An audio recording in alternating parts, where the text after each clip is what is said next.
Welcome to the show, everybody. And here I am. I'm here somewhere behind this ghost. And there we are. We're about to start the show. This is just a little show before the show. Anyway, our special guest tonight is Ricky Hellard. We are be talking ghosties and things that go bump into the night in just a minute. But let's just go ahead and Bones, go ahead and get us started.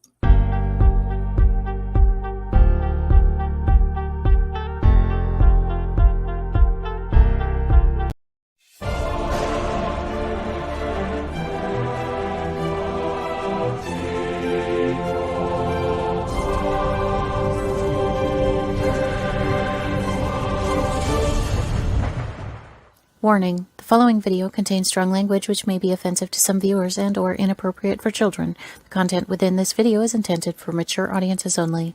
Southern Fried Paranormal with Len Dorman featuring Bones.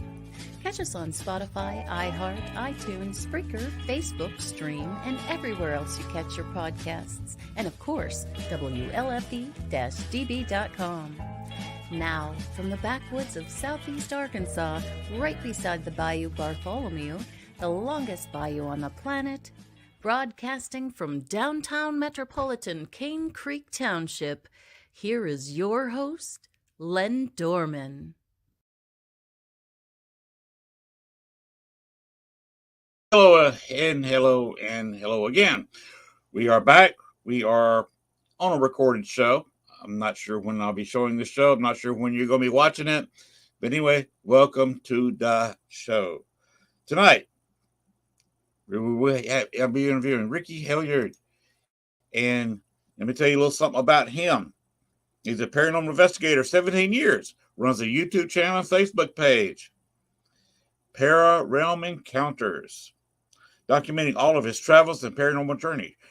Ricky also spends his time as a volunteer and staff member for Haunted Old South Pittsburgh Hospital. All right. That is quite a list of things he has done. It's always good to hear from somebody who volunteers at a location because they've usually seen and heard some things at that location, and we can discuss that location. And I'm especially excited because I know people who have been to the Old South Pittsburgh Hospital, but I had never been myself, and I would probably never get to that part of the country. I have no trips to New England area headed in that direction at all, none planned, not even thinking about it. Got too much to do down south. Now, if Ricky wants to come down to New Orleans, we can meet up, and I'll show him the town.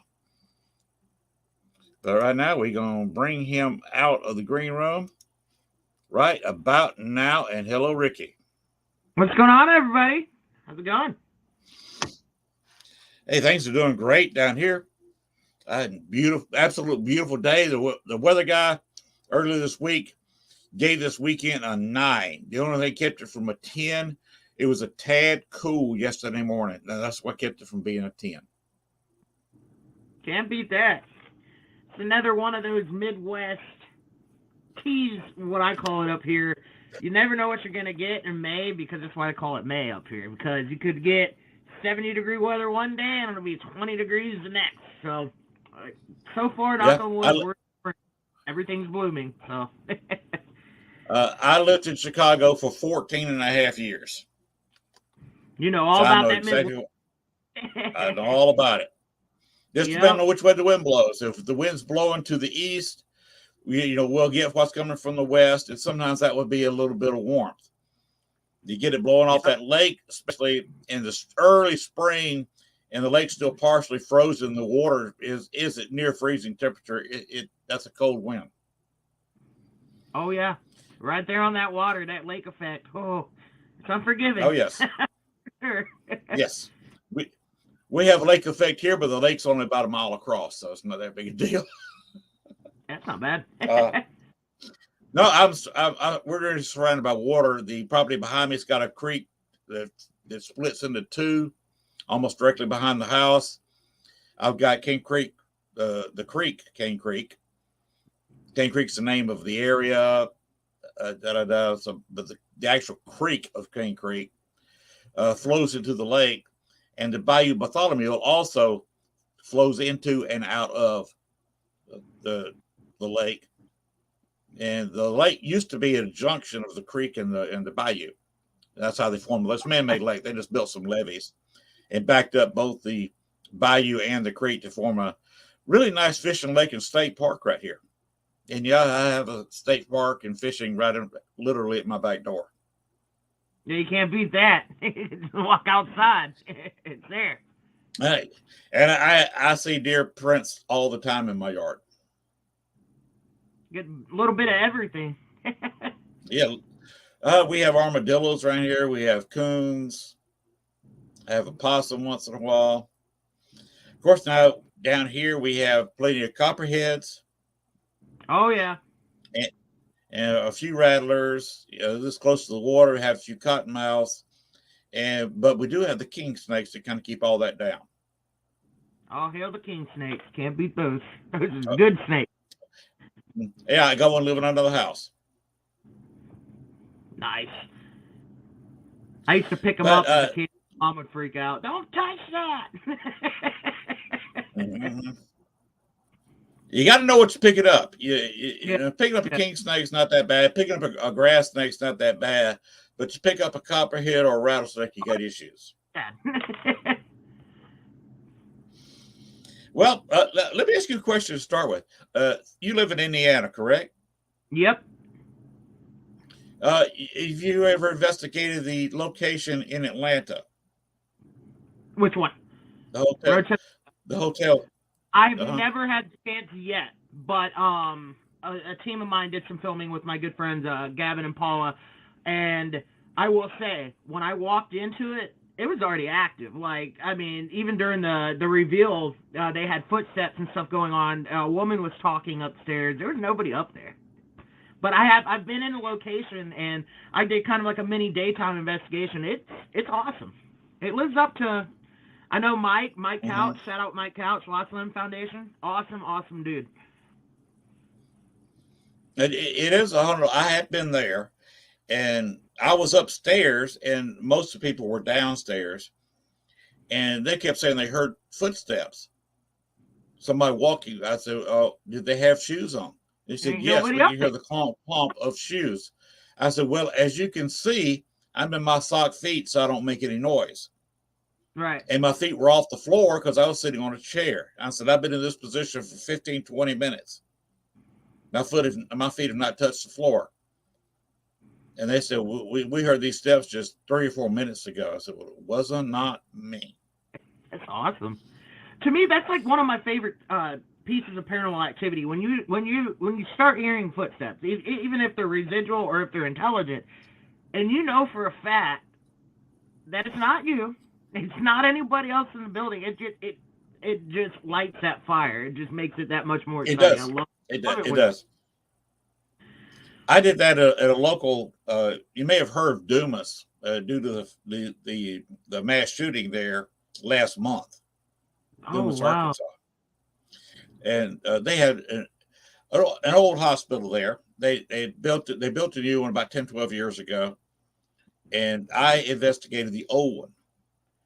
And the police knew I was there. I had to get the city's permission to go in there, city-owned building. So They actually sat in the parking lot for a while I was inside to make sure there was no issues. Then I was in there, and I heard footsteps, and started, of course, screaming, "Hello, hello," because I thought the police officer had come inside. Mm-hmm. I got to a window, looked out. The police officer was sitting in his car. Damn. And I was in this place all by myself. There were some doors that you could have gotten in, but I had tied them up or roped them off and locked them, and there was no way in. Even for a homeless person or whatever, somebody just roaming in, they couldn't get in. And then it happened again about 30, 40 minutes later. And again, I went looking for the police officer. He had gotten a call, apparently, and he had left the parking lot. So I was on the entire property all by myself. But there was actually a spirit. You weren't alone. Yeah, I was not alone. There's a very angry nurse Awesome. that stays there, and I got her recorded saying when I was trying to get somebody to talk on record, she was saying, "Don't say anything. Don't talk to him." Huh. And none of the other spirits would attempt to talk again. Yeah, that's the thing about hospitals. That's the thing I love about them, because, I mean, they are what I call a breeding ground for paranormal activity. If you look at it, I mean, that's where life begins. That's also where life ends, and you have everything in between: happy, sad, traumatic, all in one location. And I'll never forget it. OSPH, that was the first hospital I ever investigated, and it's still. And I've investigated a lot of places. I've been to Waverly Hills, stuff like that, and OSPH has reigned superior to all of it. That is the most active building I've location I've ever investigated. Mm-hmm. Awesome. Well, I love hospitals. Well, since we're talking hospitals, go ahead and tell us about some adventures you've had at the hospital you're talking about. How did they say it? The old South Pittsburgh Hospital? Yep. We'll start from the very beginning. I used to live in Georgia. I'm a Georgia native. Wait a minute, you're from Georgia? Well, yep. What city? What city? I was born in Hawaii. My dad retired in Pensacola from the Navy. So from there, we moved from Pensacola to Georgia, and I lived there most of my life. So I've spent most of my life in Georgia. And what city in Georgia? Warner Robins, the biggest city, and Warner Robins, Macon. I'm from we lived like in Warner Robins, Kathleen, Georgia area for a little while. My dad worked on the base out there, and then we moved over to Crawford County in like 2004, and that's even people in the area don't know where Crawford County and Roberta is. It's just one of those country towns. So I've actually been through there. Of course, I was born and raised Columbus, Georgia. Oh my God, that's less than it's about an hour. It's about 70 miles away from where I used to live. Yeah, it's not far at all. I love Columbus. It's one of my favorite places in Georgia. Coolest spot.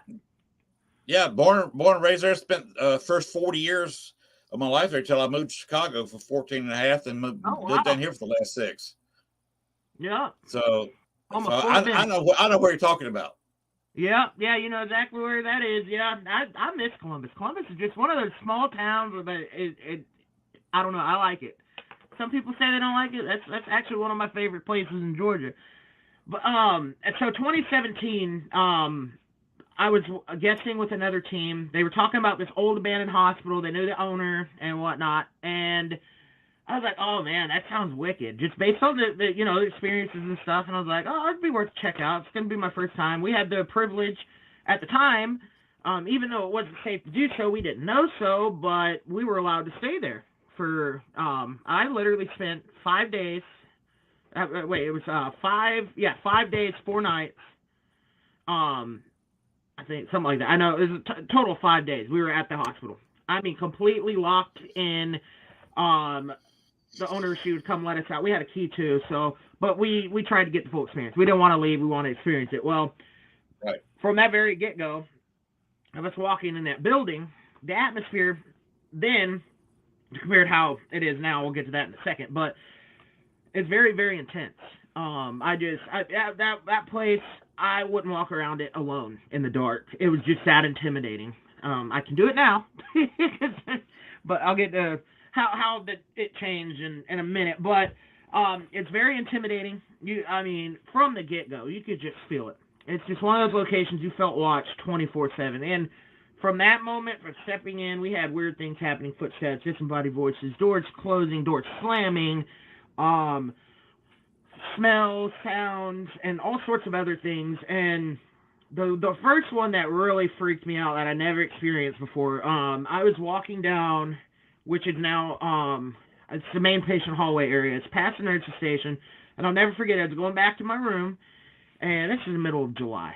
So it is hot as hell. There's no air conditioning, nothing, no air flowing through that building at that current point. And I was already irritable, and I was walking to my room to go to bed for the night, try to cool down, and all of a sudden this god-awful loud slamming happened above me. from the third floor. And I was like, holy crap, that was a door. Which, those doors still slam like that to this day. And I was like, wait a second, no freaking way. And went up there with a couple of my friends that were with me. We scanned that whole entire floor. There's nobody up there. All the doors were open. I was like, okay, that's strange. So that night goes by. I was awoken a few times what sounded like somebody walking around in the room. And I thought it was my friend because he slept literally across from me on his air mattress. He was asleep. I'm like, okay, whatever. Dozed back off. Then I was awoken by a commotion in the hallway. It's about 6 a.m. About shift change. Makes sense. This will make sense later. So, I mean, a bunch of people talking. So, I forgot a point in the story. The people I was with, somebody had forgotten an important medicine. They're diabetic, insulin. They had to go back to Georgia because Old South Pittsburgh's like literally 30 minutes from Chattanooga, Tennessee. And so they went all the way back. I thought, we didn't know that they stopped at home, slept. I thought they were back at the hospital. So I go open the door, see and make sure everything's good, how the trip was. I open the door, it's a pitch black hallway. There's nobody out there. And I'm like, I just literally heard chattering and walking and, laughing. It just sounded like the halls were alive. And I'm like, okay, that's strange. So I went over to base camp, which was at the nurse station. I grabbed a voice recorder.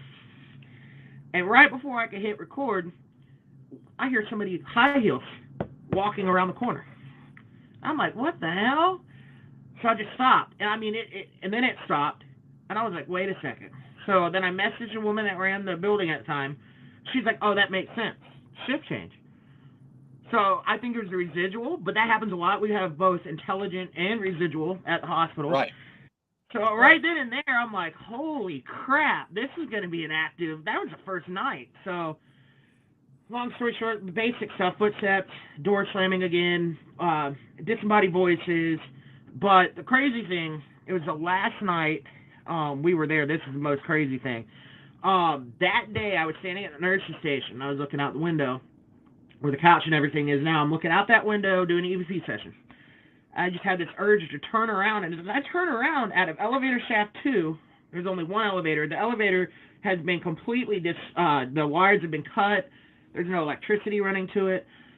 So a black mass comes out of the elevator shaft. Like the door area.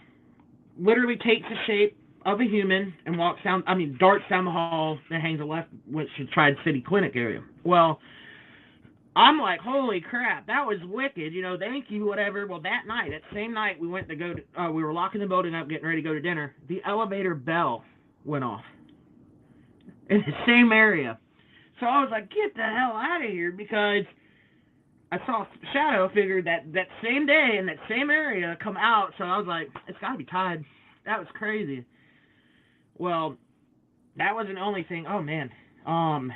Another crazy thing, I remember being down in Tri-City area. We were setting up stationary voice recorders. There's about 4 or 5 of them. Scattered them through the hallway. And as I turned around, I'll never forget it, I saw an elderly man, about medium build. He was about maybe 5'10". I'll never forget it. You could see his white, wiry hair, wearing a sweater with a stripe. I can't tell you exactly what color it was. All I know that the stripe was darker than the actual sweater. And as quick as I saw him, gone. Well, let's fast forward. I'll skip around. My friend Ronnie, who owns the building now, I had been chatting with him on Facebook, and I'll never forget. I told him about it, and he's like, "Oh my God!" Well, somebody described that same person sitting in the ER like a week prior to me telling him. And when these apparitions there are solid, like. They look like me or you, they're standing in the middle of a hallway. It's just the most bizarre thing. So, I want to say, what was it? Another crazy thing, the second or third night, we were setting up DVR up on the 3rd floor. And I'll never forget it. It's one of the main hallways. It's the same hallway where the OR rooms were. And it's just super intense up there, even to this day. It's just due to the nature and the energy that, high pressure situation. It's surgery. But I'll never forget it. And at this time, the hospital was just nasty shape. It was falling apart. There was, the person that was running it did not care about the building or the spirits. And long story short, there's a bunch of debris in the hallway. Well, I'll never forget it. You could literally hear somebody take off full sprint. Sprint. You could hear the clothing. It darted through it, like where we were at. I'll never forget. My arm hairs were standing straight up. I had goosebumps. It was like static electricity. It got really cold, but then it dawned on me, it's like no human would be running at that speed in the pitch black. I mean, it's pitch black dark. Like if you cover your eyes, you can't see. It's dark. So that really hooked me, and I was upset because I was like, damn, this building's falling apart. They're probably going to condemn it. Well, fast forward, Ronnie gets a building, and it's completely different now. Like, being a part of that, I never knew I would have the opportunity to be a part of this family that we have there. But everybody, just we care so much for that building. We have had so many experiences. It kind of chooses, I guess, who it wants, you know. But sounds creepy, but we're a big, tight family and hardworking people. Ronnie, everybody. So shout out to them. Restoring everything that they can. I mean, cleaning it up. I mean, tons, like actual weight, tons of trash and stuff moved out. It is a whole total difference. So we'll go back. I got invited down. God, it was a little over 2 years. Well, but maybe about 2 years, 1 or 2 years, or maybe a year and a half. Ronnie had invited me down to check the hospital out, and I was blown away. The atmosphere was way different. A lot of the problems in the past was people were, you know, spreading false history that about the location and stories about the people that were in the building and whatnot. So that's another thing we take, passion for, is the correct history. They work with the people of the city to document and, you know, prove that this is accurate. So the current history you hear on the tours and stuff is as accurate as you're going to get about the hospital. Long story short, one of the pissed off spirits used to be Jim. I can't blame him. They got his history wrong, calling him, you know, all sorts of bad things, like a pedophile. He was none of that. He was a hardworking veteran. He served our country, that lived and took care of the hospital after it. And now he's one of our most friendly, welcoming spirits. So that's just, I could just tell the difference going in. It was like being in a new building. So I can talk the old owners, huh? The old owners, let me get this straight here in my head. The old owners were giving you a story of a gentleman. What did you say his name was? Jim, and also a suicide. Jim. This is a funny story. I wish Ronnie was here so he could tell the story. I love hearing him tell the story because the maintenance man, Art. So the rumor was that Art killed himself in the maintenance room. Well, long story short, Ronnie and the crew, they were eating at Cracker Barrel, and they were approached by Art, who's actually alive in flesh, scared the shit out of everybody because they thought he was dead. And he actually came back and he signed our little celebrity wall. He's known as a celebrity. And the day they brought him back, that hospital came alive. They were getting EVP saying, "There's Art." The elevators were going off, all sorts of stuff. Ronnie, you'll have to get Ronnie on your show. He'll tell you the whole story. It's badass. Well, if you tell him just to contact me by messenger, I don't know if we're friends or not. We can be. You know, I've got a few vacancies. I'm almost at 5,000. I've got to change that to. Oh, nice! Yeah, congrats. I got to change that to that check mark so I can get unlimited friends. But I'd love to have him on the show. But you're saying that the storyline of this man was false, and he comes walking up to you in the fresh because he's still alive. That had to have been a trip. I would have messed my pants right then and there.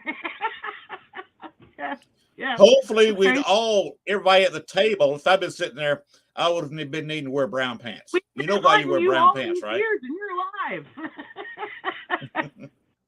But yeah, it's crazy. Gotta have the brown pants. Yeah. It's one of my favorite stories I've ever heard of the building. Cause wow, I can see why.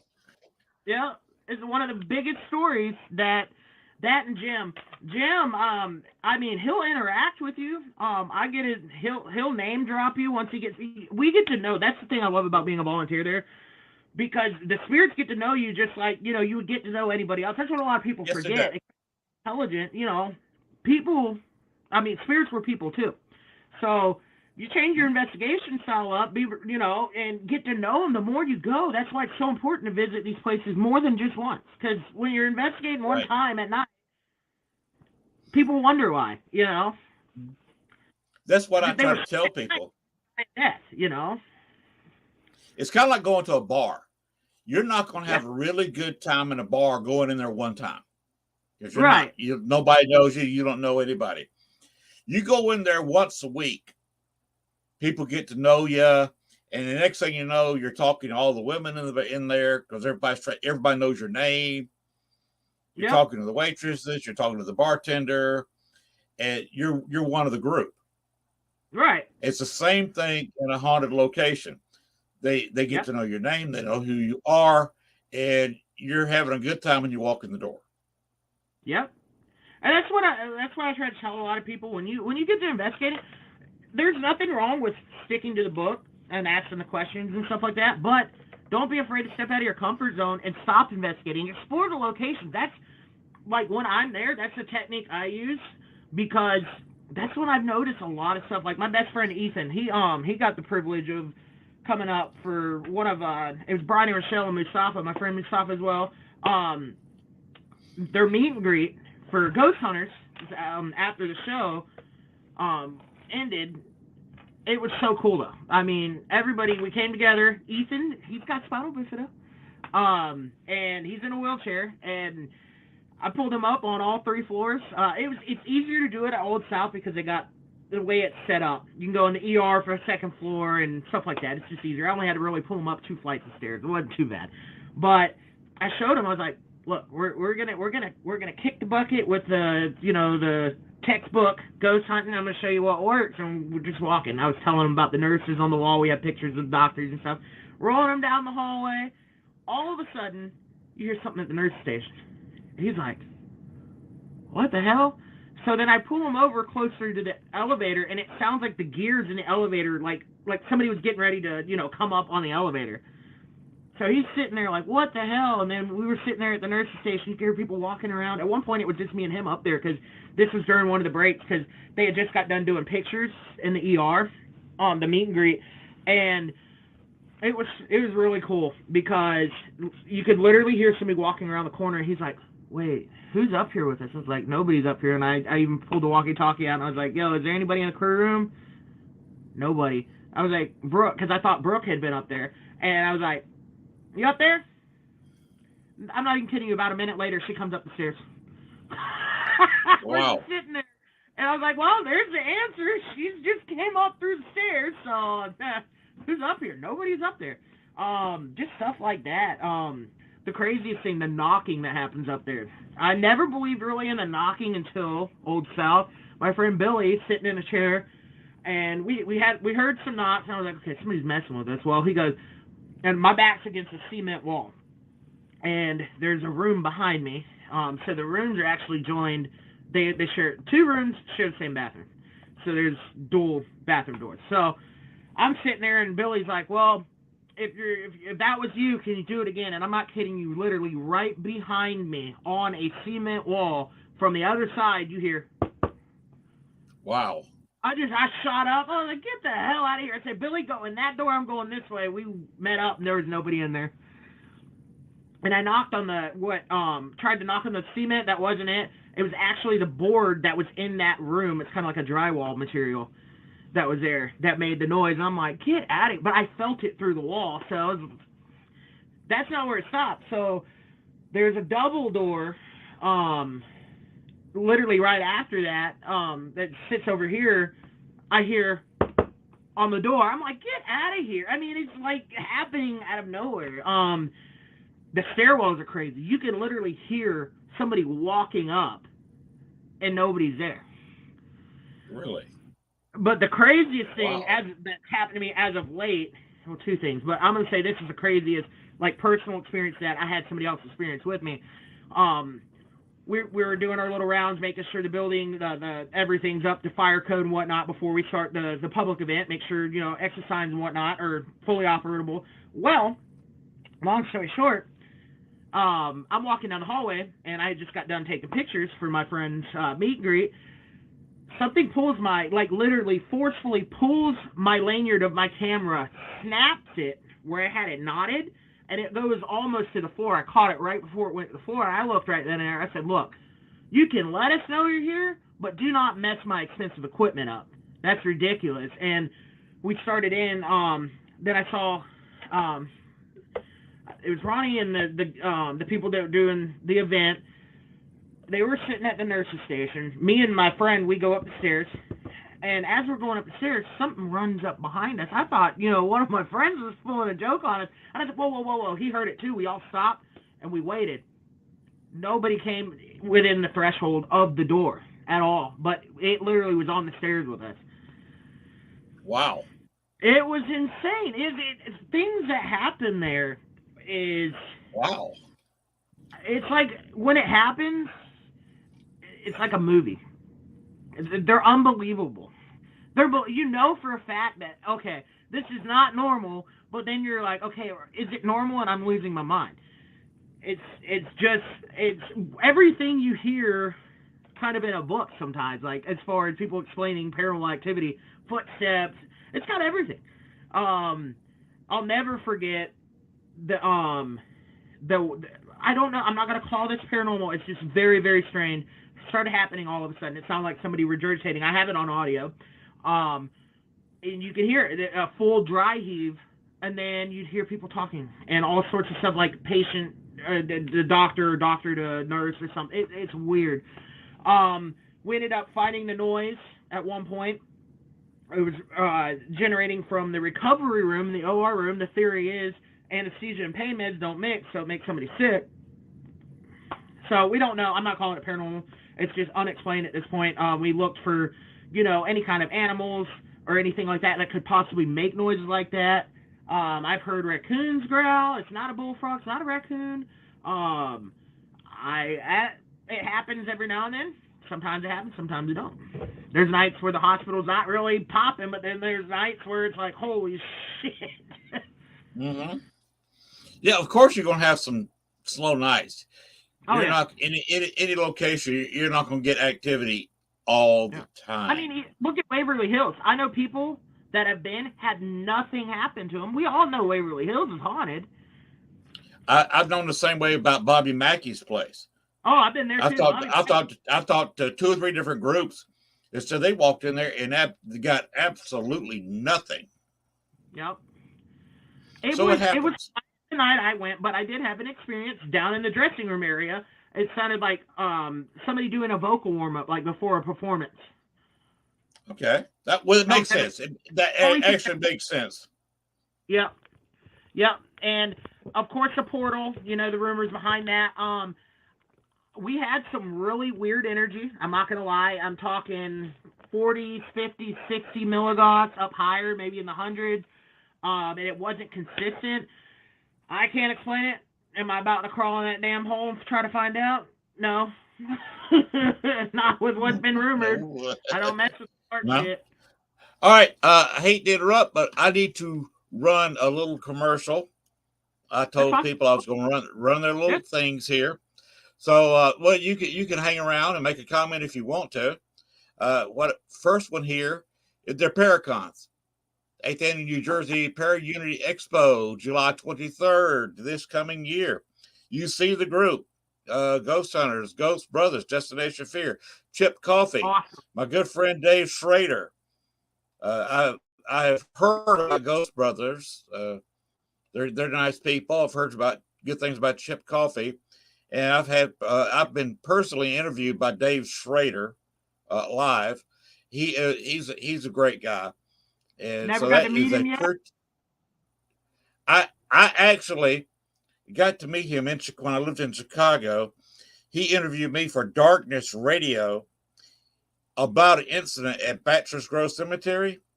Oh, wow. I've heard of Bachelor's Grove. Okay. The interview took place in Bachelor's Grove Cemetery. Oh, sweet. I was actually standing right where I had the experience being recorded by him for his show on Darkness Radio.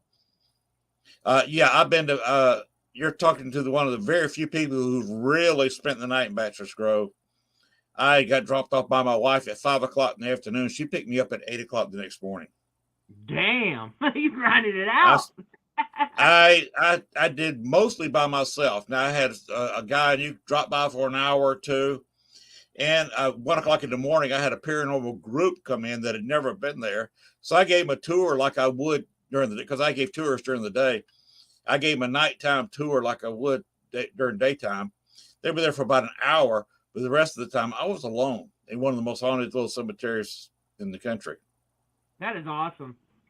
Yeah, that was a lot of fun. Now, another one I'm showing, a lot of the same guests are going to be very quickly, in fact, because this is May now. This is this is early May. At the Ohio State Reformatory, the Parapsychon 3, May 20th through 22nd. And that's getting kind of close to you, isn't it? Lineup right there. That's a pretty good line. Both these places have similar lineups. Chip Coffey, Jay Schrader, Ghost Brothers, and both Paracons. This one's coming up a little bit quicker, a couple of weeks. So if you can go. Oh yeah, You what? That's a good lineup right there. Yeah, it is. Both of them have some outstanding lineups. I haven't met them. They were just at the hospital. I know I heard they had a really good time there. So if you can go to these. Hopefully, I'll be showing this show before this event. And that's just a couple people who sent me their banners. I told them I would show them during the show. And now we were talking about adventures at Bobby Mackey's. Yes. Yeah. Now this is a place. I'll have to say I've never been to Bobby Mackey's, but I've talked to a lot of people who have. And I've had the extremes, that one extreme where they got nothing, spent the entire time there and got nothing. That's what's so weird. And I've heard the same thing. I've had people that went there. Oh my God, this place is insane. There's something demonic. And me personally, when I hear the D word is what I call it, because it's thrown around so hastily in the community, I kind of have red flags. Like, is it truly demonic or whatnot? But thankfully, knock on wood, I didn't encounter anything negative. Does not mean, I'm not saying there's not a demon or anything negative there. It just wasn't present at the time I was investigating. And if it was, it didn't show up. I'm just grateful it left me alone. Yes. But the energy, you can feel it. There's something funky going on, especially in that area, down in the basement area. But I've had people that have had attachments come from there. But then again, it's all about how you protect yourself before you go into a location. Your mindset, your intention. But you're absolutely right. You're correct in everything you said. There's very few demons out and about. You have a lot of what people think's a demon is just a spirit playing a trick on them. Spirits, they have the same personality they had in the living. If you've got an evil spirit, they're going to be or an evil person. They're going to be evil as a spirit. If they like joking. Yeah, exactly. And you got to realize that too. You got to admit, we're humans. We like to play pranks on people. So what, they're going to make you, they could be just trying to scare you. And that's why it's good to go in with an open, neutral mind.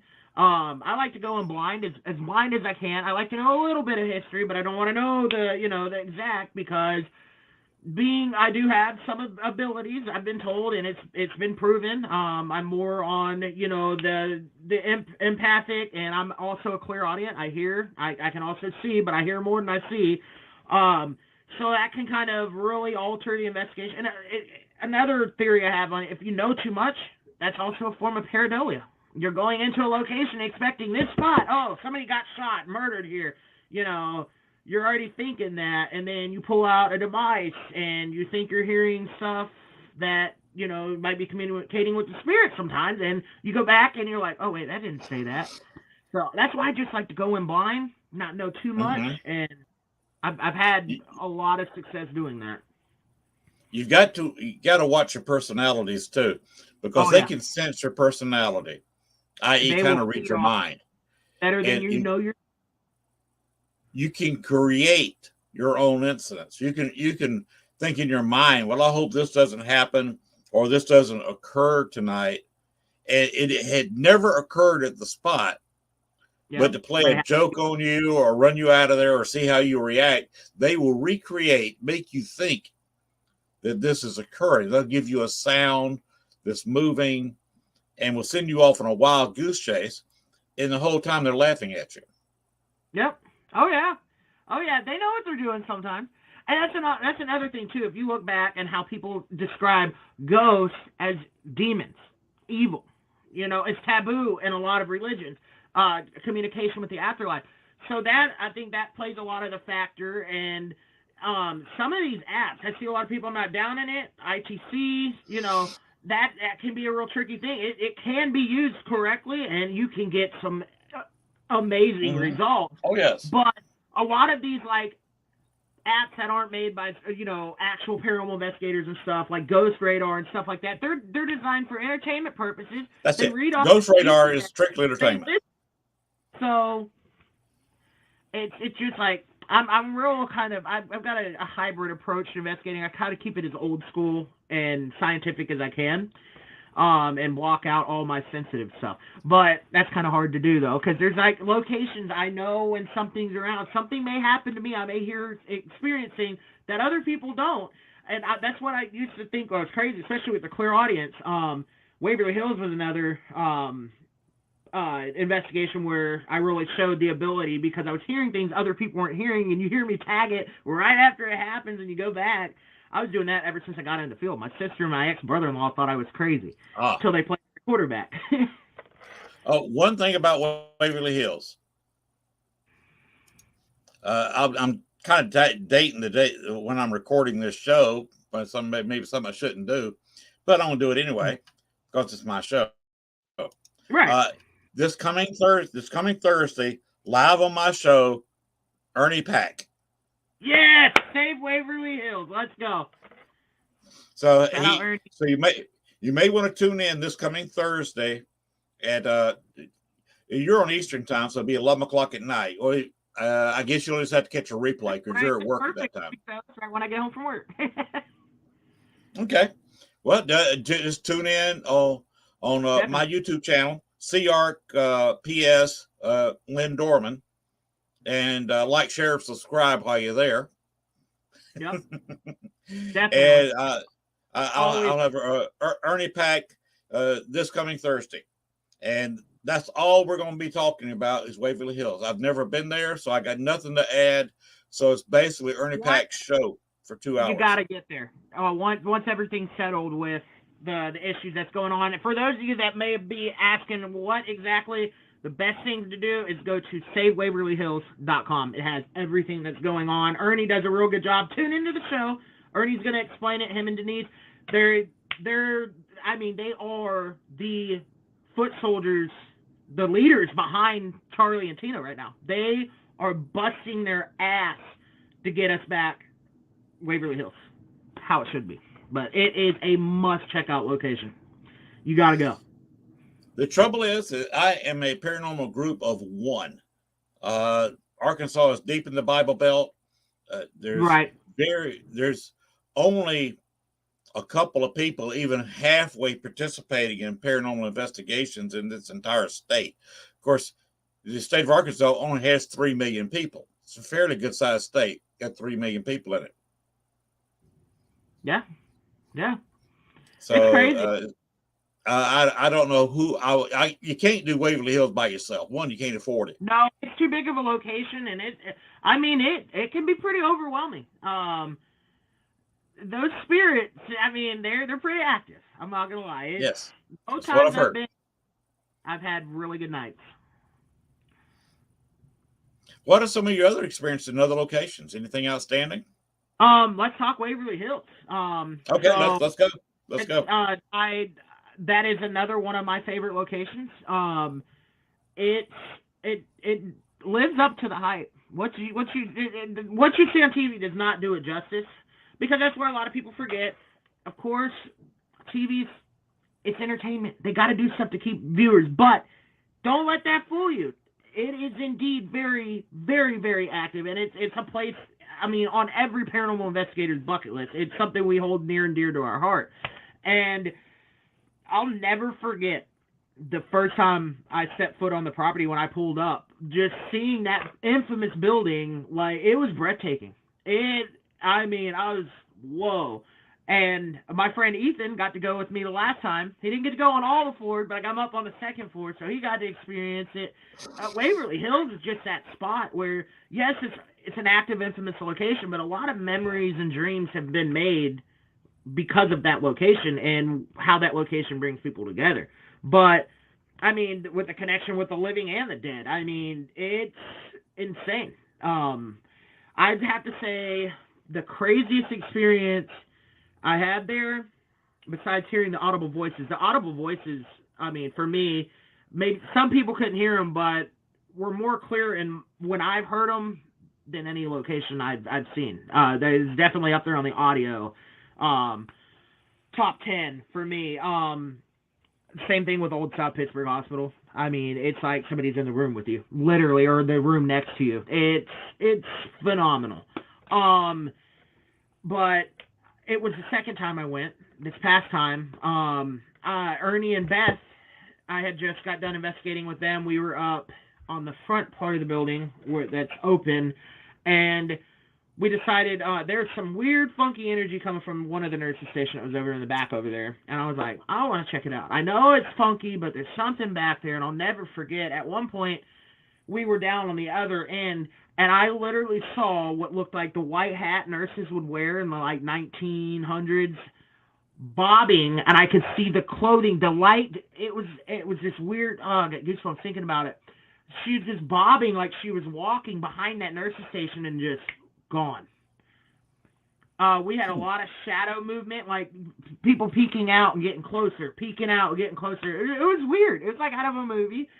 And, I mean, at one point, I caught an EVP. It was just me and Ethan up there. Ernie and Beth had went down way, way on the other end of the hospital into one of the break rooms, and it was just me and Ethan up there, and I actually captured a male's voice. It sounds like it was shocked, going, oh my God, like walked in on something like a dead body or something. That's the only thing I can think of. Or it was a shock. You could really hear it. It's, oh my God. I'll never forget it. And I mean, it's just stuff like that. We were in the body chute. We literally had something approaching us. You could hear it walking down the hallway. That thing, oh man, that body chute's insane.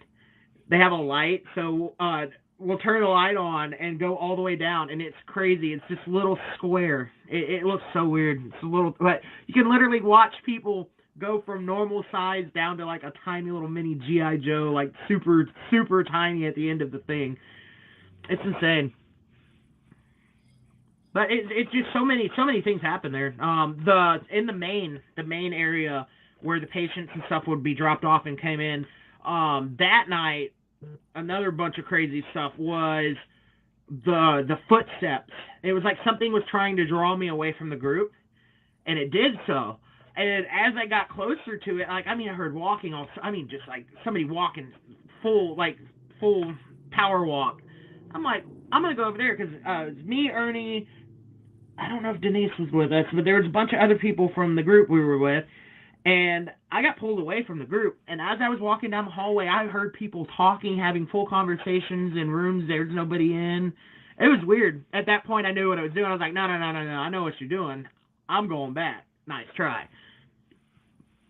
It's cool. Wow. Well,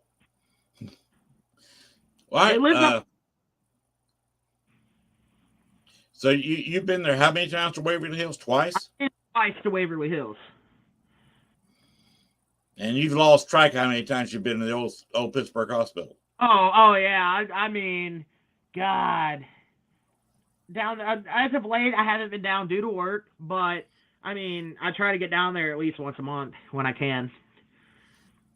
So you with Pittsburgh Hospitals like I was with Bachelor's Grove, being retired. There was weeks during the several summers while I was living in Chicago I would be there 4 and 5 times during the week. I'd be 4 Oh or 5 wow. days there. Yeah. There was one time I started looking at it that I'd been there at least for a couple of hours for 10 days in a row. Damn.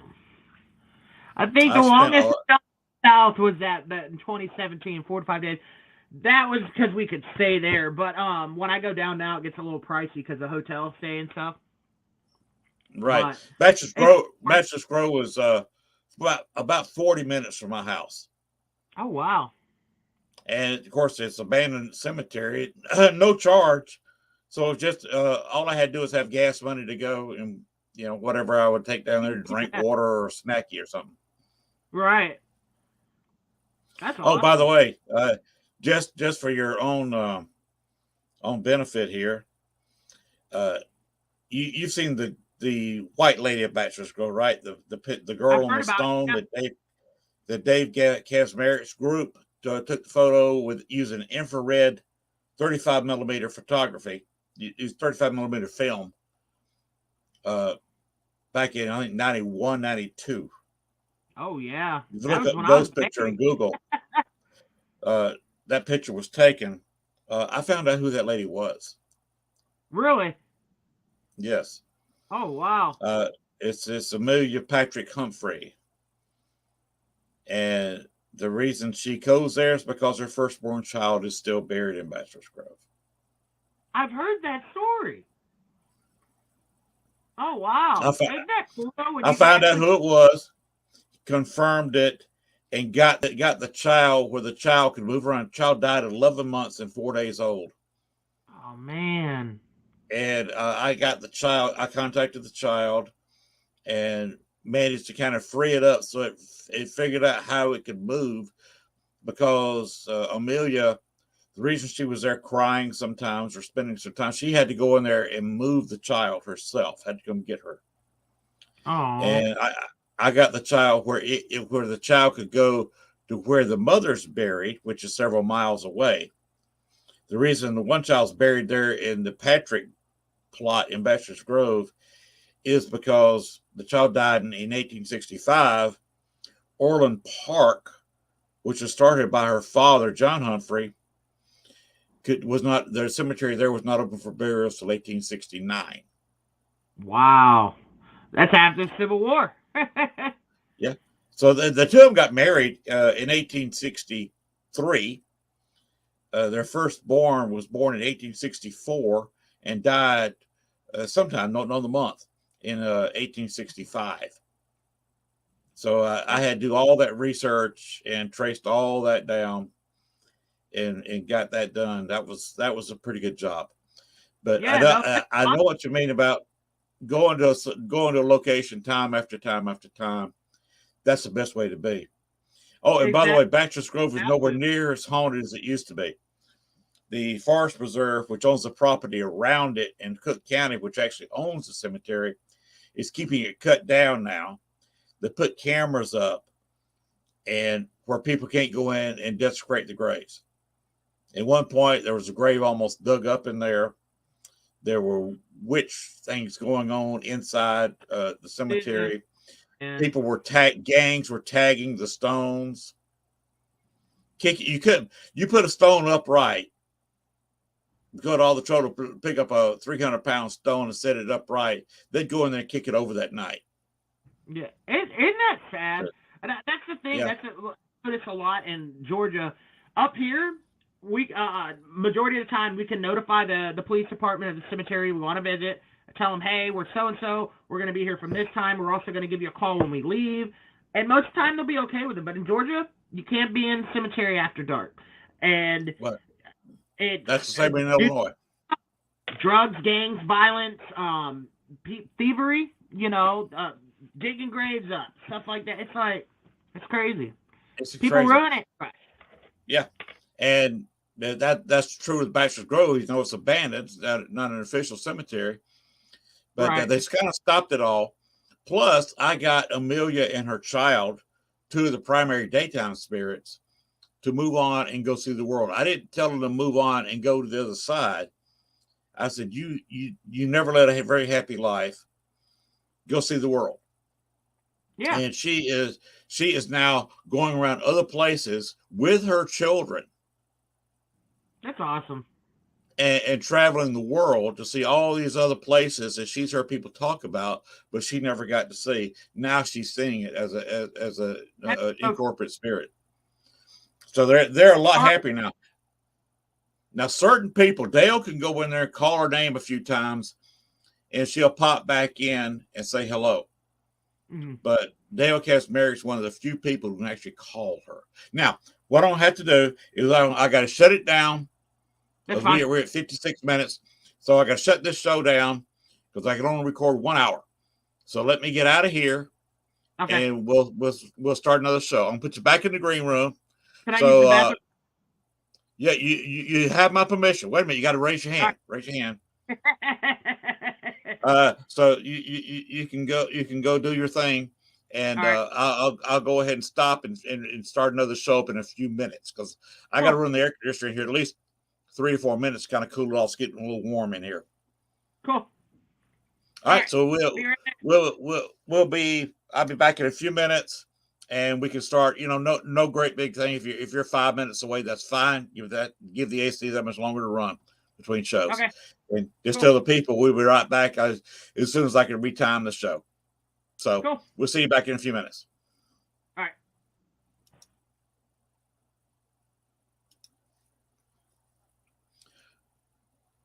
All right. Now that's the end of the first hour. We are going to do at least 2 hours, 2 1-hour shows with Ricky Hellard, and we will be right back. Bones, get us out of here for the one show so I can start another one. All right, you ready to go?